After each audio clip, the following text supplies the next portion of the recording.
So what am I saying to my brothers in the room? I'm telling you that whether you've been to jail, I don't care how many times you've been fired, I don't care what hell you went through growing up, I don't care what hell you've been through in life, you are still a black man, and don't let nobody take your manhood from you, black man. Unapologetically African alpha male. Don't ever let nobody take your backbone from you and take your manhood. Be a man under all circumstances. They want us to settle for this tutti frutti dime living Obama shit. Look at Obama. This man went out of his way to imitate the social posture of white males, and they still don't like his ass. 7 years kissing white people's butts, and what did get Obama? Nothing. And now in his last year, he's trying to sign executive orders to make black people think I'm trying to help you before I leave office, and all the orders amount to a bunch of bullshit. He let a few black people out of jail. What the hell is it, 5,000 people when you got over 2 million in jail? Get the hell out of here with that nonsense. Then he got a Brothers Keeper initiative. So he gonna throw some money in the ghetto so you can do an after-school program. But you giving millions to Latinos and millions to white children. Look at all the money he done put behind the homosexual community, and we supposed to settle for a couple dirty pennies. But some of you Negroes ain't learned. Now you running behind Hillary like you ran behind Obama. I got Negroes running around talking about we got to vote for Hillary because it ain't over yet. Black folks is down. Listen to me, Cleveland. Listen to me, Cleveland. Your mayor, your governor, your state rep, your U.S. rep, your state senator, your U.S. senator, your president, your lieutenant governor, your council person, your alderman will always sell you out until you understand how politics work. And what are you saying, Dr. Umar? I'm saying that y'all think the vote controls the money. The money controls the vote. Listen, if there's a good black brother or sister in Cleveland who you want to make the next mayor, you got to protect them from being corrupted. Because most black people ain't strong enough not to be corrupted. Have y'all sitting here, if somebody offered you the right amount of money, you would sell your damn soul. Let's be honest. The white man has taken your love for God and put a dollar bill in place. And every black person is breaking their back to get rich, and then you finally get rich and you found out it wasn't worth it, and now you're trying to overdose on sleeping pills. Haven't you noticed the rich people got more problems than everybody else? Because somebody told them that getting rich make you happy. Happiness is an emotion. Nothing from the outside can create happiness for you. Only you can do that.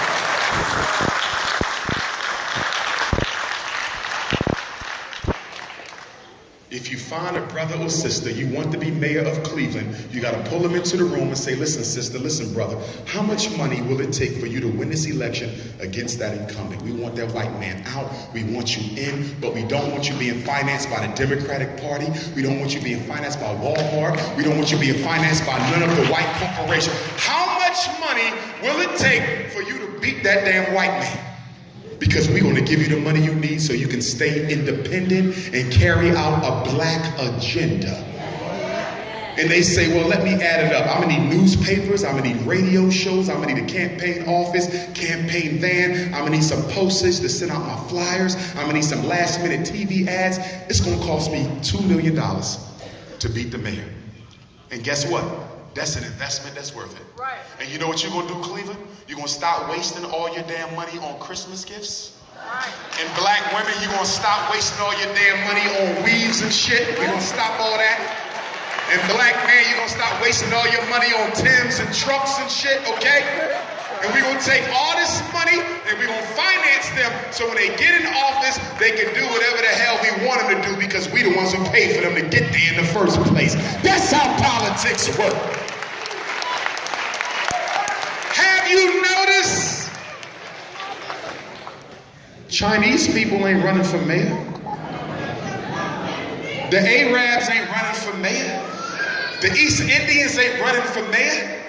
The Koreans ain't running for mayor. Why they don't care about running for mayor? Because they understand, as John D. Rockefeller once said, that if you give me control over a people's money, I care not who makes the law, because they all will have to eat from me, because it is I who controls the economy. Control the money, forget about the vote. You think the mafia give a damn who's going to be the next president? Do you really think the Korean stop and goes all throughout Cleveland selling you them stale-ass gizzards and fries and shrimp egg foo young and them dirty-ass french fries and that stale-ass canned soda they give you for free? No wonder why. Why they not worried about who's running for mayor? Because whether it's this person or that person, you still coming to shop from me. It don't matter. I control the money. Listen, black power will always be a joke and a metaphor until we put the black dollar behind it. And do you know what that means? In order to put the black dollar into the black power, we're going to have to open up an unapologetically African Cleveland credit union for black folks. In other words, if everybody in this auditorium tonight agreed to take your paycheck every other week and put it in the same credit union, you ain't got to give us no handout. All you got to do is deposit it. You can take the whole thing out if you want. Just deposit it. As a bank or credit union, we can float loans to black folk off your deposit amount. That's how banking works. When you see these white folks building all these new buildings downtown, most of that is being built on money that don't even exist. Because the banking sector allows you to loan money you don't have based on the amount of annual deposits you get. We got to get into the laws of commerce, y'all. But the problem is black people been taught to hate money. Since we was little going to Sunday school, money is the root. Money is the root. Money is the root of evil. And so when that gets conditioned in your mind as a 6 or 7 year old child, you grow up and you have a subconscious aversion to having money. Well, guess what, Cleveland? Money is not the root of all evil. Do you know what the root of all evil is? Not having no damn money is the root of all evil. Broke ass Negroes is where the devil hangs out with. You don't believe me? When you go home tonight, and everybody gonna get home safe, but when you go home tonight, are you ducking from rich folks? Or you ducking from broke ass people who need something to eat? Who you ducking from? You ain't ducking from no damn multi-millionaire when you leave here. You ducking from a brother who ain't got 2 pennies to rub together. Oh, money ain't no root of all evil. You create paradise with money because you use it to build what people need. It's when you selfishly crave the money to satisfy your own personal lusts that it becomes an issue. In this auditorium, we probably have about $2 million in annual income sitting here. That's how easy it is to fix this black problem. You got $2 million in here. Probably more if we throw in the weed boys. And the bootleg DVD boys. Probably about $5 million in here. If you put all that money in the same place, guess what? We have enough money to finance that sister's daycare. We got enough money for that sister to pay for her son to go to college. We got enough money for that brother to open up a bunch of barbershops and train black boys how to cut hair. If we do it together, we can get it done. But whatever you do, Cleveland, don't buy into what the white man would have you believe. He gets on the television and says, we don't know what's wrong with these Negroes. They've been out of slavery for 150 years and they still don't have nothing. But the Chinese been in Cleveland for 5 years. Look at all the businesses they got. The Arabs got here last night. They got 5 gas stations already. They got every gas station in Cleveland. East India's only been here. Look at what they got. You know why these other ethnic groups come to Cleveland and do better than you? It ain't just because of your self-hate. That's a part of it, but that ain't it. They come to Cleveland with a line of credit from their native bank. They show up from China with $2 million to invest. They show up with the Bank of Dubai with a $3 million credit loan. How you think the Arabs show up and buy 5 gas stations and they only been in America a week? Because they got the money to do it. And then when you go to the banks in Cleveland, you go to Chase and you go to Bank of America, you go to Wells Fargo, you say, hey, I need a business loan. You know what they give you? A small business loan. $5,000. What the f*** I'm gonna do with $5,000? What business can you start with $5,000? Don't get me wrong, you can take it and flip it and do some things with it. But the Arab got 2 million. The Chinaman got 3 million. The East Indian got $1.5 million. And they gave you $5,000. You know what they gave you that for? So you could go open up a penny candy, ghetto-ass water ice stand in the middle of the ghetto. Some damn jellyfish and shoestrings and annihilators and shit. Hogs and water ices. Cheese, pretzels, and sausages at the Little League game. Here you go, poor black people. Get some hot dog rolls. The hell I'm gonna do with $5,000? Open up a damn dollar store? But guess what? When you go to the bank and ask for $150,000 for the mortgage, you get that one. When you go to the bank and say, I need $100,000 to send my son to the University of Ohio, you get that. You say, hey, I'm trying to get this new Mercedes-Benz, $75,000. Bring me 3 pay stubs. You got it. So let me ask you a question, please. Why do you get the student loan? Why do you get the house loan? Why do you get the car loan, but you can't get the damn business loan? You know why? Because giving you that car loan is an investment in me. Because cars depreciate their value over time. So I know that after 5 years, that Benz ain't worth half of what you paid for. But you're still going to owe me. And because I know I gave you a car loan when you really couldn't afford the note, you ain't buying this car. You are renting this car from me. And after 3 years, I'm going to come and take it the hell back, rims and all. And I'm going to go find another dumb, silly sucker in Cleveland to lease it out to again. And I'm going to do this to 10 silly Negroes. And before you know it, I done paid for this car 10 times over, and I still own it. The mortgage, the same thing. I'm going to give you a 30-year. Who the hell wants a 30-year mortgage? I'm 40 years old. That means I'll be 70. What the hell I want with a 30-year mortgage?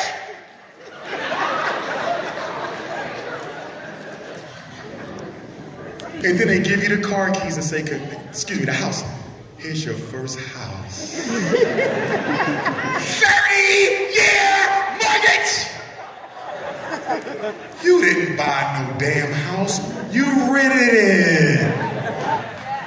After you die, they coming to get it back. Because them kids you raising in your house, they ain't got no discipline, no work ethic. They not going to know how to take over the note and keep paying off the house.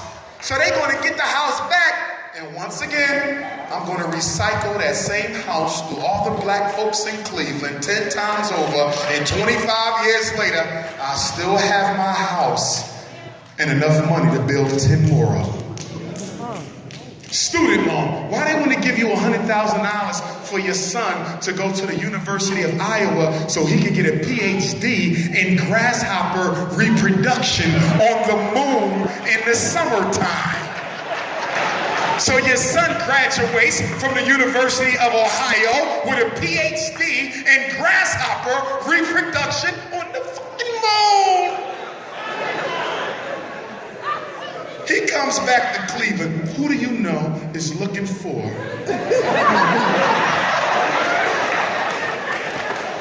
And guess what, Cleveland? This is your problem. Because the black community think college should be an automatic rite of passage. I don't agree with that. I have 2 little daughters and they're not automatically going to college unless they got a good reason and that I raised them with enough discipline to finish. Right. That's right. Listen, University of Ohio, Ohio State, Cleveland State, they will offer you 100-degree programs. Choose any one of these 100. But guess what? Only 20 of them mean something. The rest of them are nonsense degrees that they make up to pimp black people's desire to improve their education. Do you know that there's 2 million African Americans right now in this country with master's degrees and doctorate degrees who cannot find a damn job? How many of us in here struggling with student loan bills? And every time you pay the bill, the damn principal that got higher than what it was before. And you know how they got us? Because they made sure the federal government passed a law that said you can never file bankruptcy on student loans. See, I'm going to give you the house loan, the student loan, and the car loan because I'm going to get all that back. But if I give that black man, that black woman in Cleveland a business loan, a real one, I come back 10 years later. You might have your own damn bank. See, to finance your business is to finance your independence from me. So I'm only going to give you a loan if it works in my best interests. Damn 30-year mortgage. Ain't no damn loan, that's a cemetery. Now I want to talk about Willie Lynch for a minute.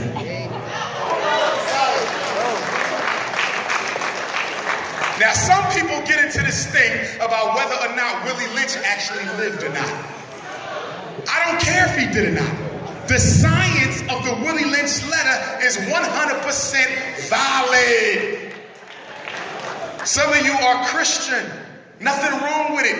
But when you read the Bible, and if you take the Bible literally, you'll miss the whole message. Most of the stories in the Bible are not historically accurate, but they're still beneficial because the story was created to teach a profound spiritual truth. As African people, we invented the art of storytelling to communicate the truth. So I don't want to get into this, did Willie Lynch live? Because some of you Negroes, all y'all want to do is debate bull crap. Who's better, the Nation of Islam or the Gaza Arabs? Who's better, the Hebrews or the Moor? Who's better, the Nawabians or the Socialists? Who's better? That's all we want to do is debate. Elijah, Garvey, Dr. York, God Allah, Clarence 13 Next, Double Drew. I don't want to waste my time arguing over dead men. They not here. I am. What the hell are we going to do? What you worried about them? They gone. They gone.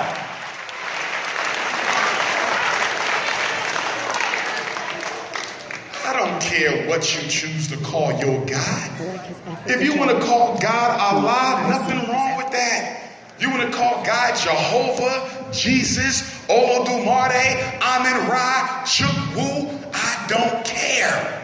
Why don't you care, Dr. Umar? Because there is no one name for the incomprehensible, nameless one.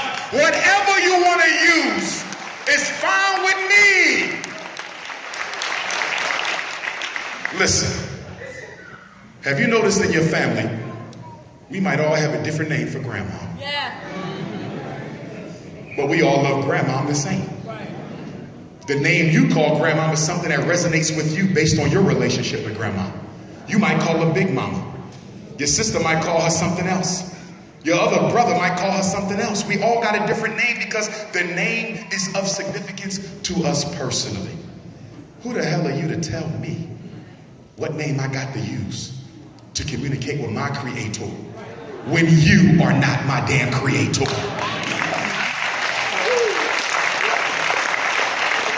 Same thing goes for what we want to call ourselves. Are we Africans? Are we indigenous? Are we Hebrews? Are we Moors? Are we Nawapians? Are we Christians? Are we aliens and shit? Some of y'all done lost your damn mind. I met a Negro in New York. He said, I'm not even from this galaxy. Damn! Somebody get this man some damn Ritalin.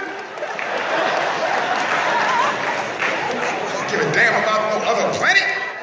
Negroes wasting my time. You know we're not the only people. There's aliens who live under the earth. If you drill 250,000 feet deep from Hawaii, you will see green people with two arms and 10 legs. I don't give a shit. Are they going to help me fight racism? Leave their ass down there. What I care? They going to have a fish fry? What the hell you telling me about the aliens in the earth for? Wasting my damn time. Black people love to waste my time. Listen, there's a lot of stuff we can know about, but is irrelevant to our current predicament. There's a lot to be learned about aliens and rocks and trees, solar systems. And some of you spiritual people, y'all need to chill out because y'all getting kind of psychotic with that shit. One of the biggest problems we got in Black America is escapism. Everybody think you can run away from your problems by doing some one little thing. Our problem is multimodal and multi-systemic. There is no magic bullet to fix it. You need all the bullets. But some of y'all think if we all become Christian, our problems will go away. Do you realize the white man used Christianity more than anything else as a weapon? How the hell that's going to go away?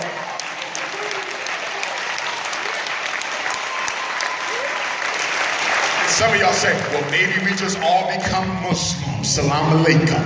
Well, guess what? I was raised Muslim, and they not solving no problems in the Orthodox Sunni Muslim community. Oh, hell no. I live in Philadelphia. We got more Muslims than any other city in America. And half them, not all of them, but a lot of them Negroes don't want to do nothing but become an Arab. Roll my pants up, dye my beard, learn Arabic, eat Arabic food, wear Arabic clothes. Wait a minute now, you mean to tell me I gotta assume somebody else's culture to worship my Lord? Why the hell I got to be somebody else to have a relationship with God? Negroes dressing around like they living in the desert or some shit. Ain't no damn sandstorms around here. What the hell you got on? Halloween ain't till October 30th. Your ass ain't no Arab. You's a black man. Come on, come on. Muhammad ibn Abdullah, peace be upon him, said it himself. He said, give the people the religion. Do not take their culture. He said it himself. And why did he say that? Because being an African descendant himself, he knew that his 23 years of revelation from God cannot substitute for the 2 million years of African culture that your ancestors have accumulated. You think I'm gonna give up 2 million years of African culture for 1,500 years of Islam?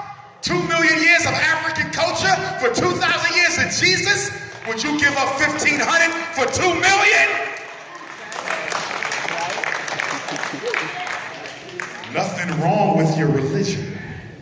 Be a Muslim if that's you. It's beautiful. You a Christian? Follow the Bible. I don't take issue. Pan-Africanists, we believe in freedom of religion. We just ask that whatever your religion be, let it serve your people's best interests.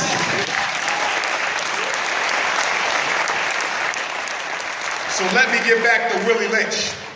Now, Willie Lynch taught a lot in that letter, but there's three things I want to draw your attention to, Cleveland. Number one, Willie Lynch said, if you want to rule your slaves, but of course he used the N-word, if you want to rule your slaves from now until the end of time, the first thing you have to do is take away their native tongue and only allow them to communicate in your language. Why was that so important? You know why? Because when a people can still speak their own language, they can still remember a time when they were something other than a slave. Language is the greatest identifier of culture that there is. When a Latino shows up and sees another Latino and they see a white folk and they can start talking Spanish to one another, it reinforces who I am. When a Chinese show up and he can start speaking Chinese to another Chinaman in America, it reinforces who I am, where I come from, what I was doing before I got here.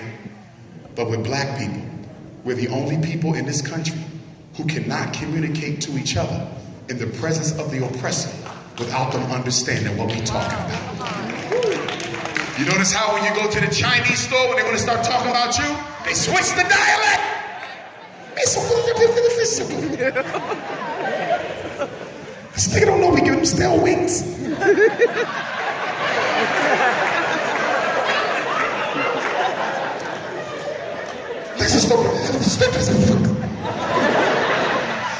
You see that? Everybody can code switch except us. This is why they want your child to speak standard English in school. We don't want no slang, no street tongue. Only speak. That ain't about no damn academics. They're not teaching nobody a damn thing. That's about making sure they can always understand what the hell you up to. That's a slave management strategy. But guess what?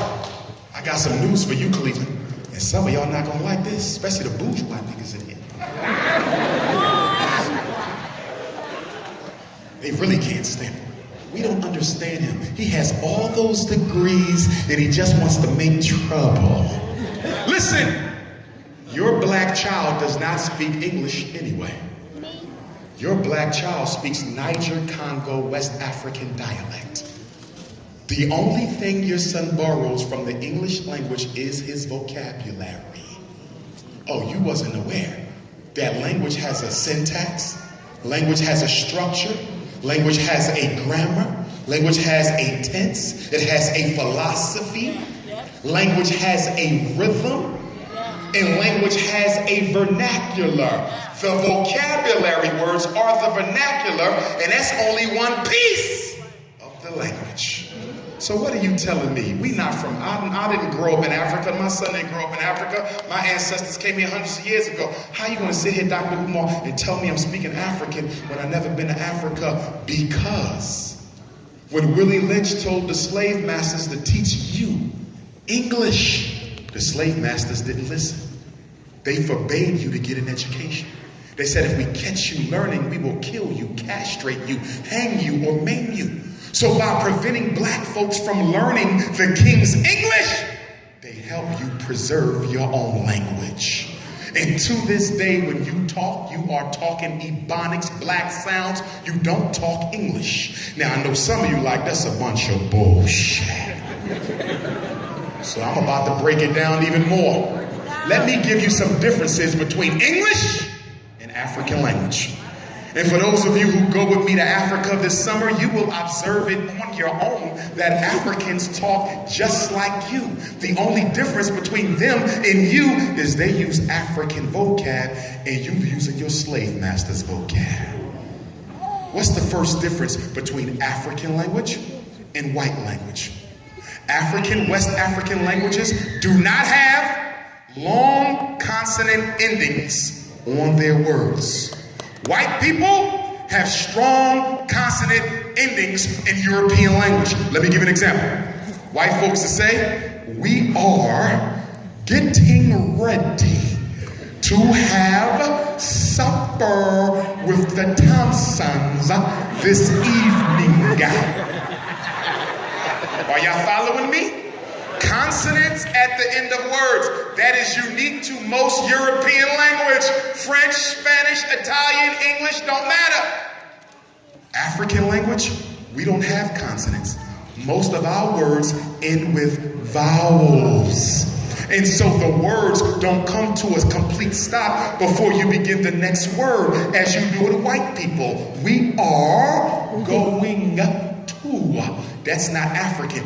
Our language is rhythmic and it ends in vowels. So instead of saying we are getting ready to have supper with the Thompsons, we say we fixing to get something to eat. You see that? No consonants at the end of the words, and all the words blend together. That is the way African people talk. It is not broken. I'm still good. Oh, it is not broken English. Let me give you another difference between African language and European language. European language is about communication of what was said.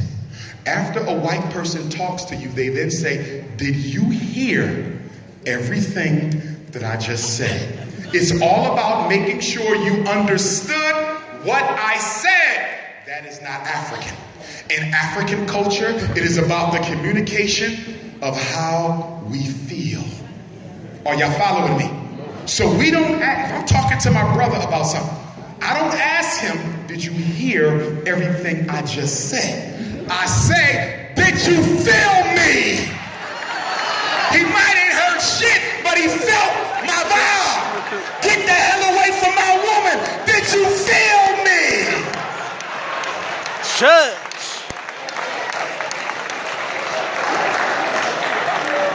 Do you see the difference? One is about an energy. When we talk, we are communicating an energy. That's why we don't have to be specific on the words, because as long as you pick up my vibe, I don't give a damn about what I said. How many times somebody say something to you and you say, I heard what you said, but let me tell you what I felt. Are y'all following me?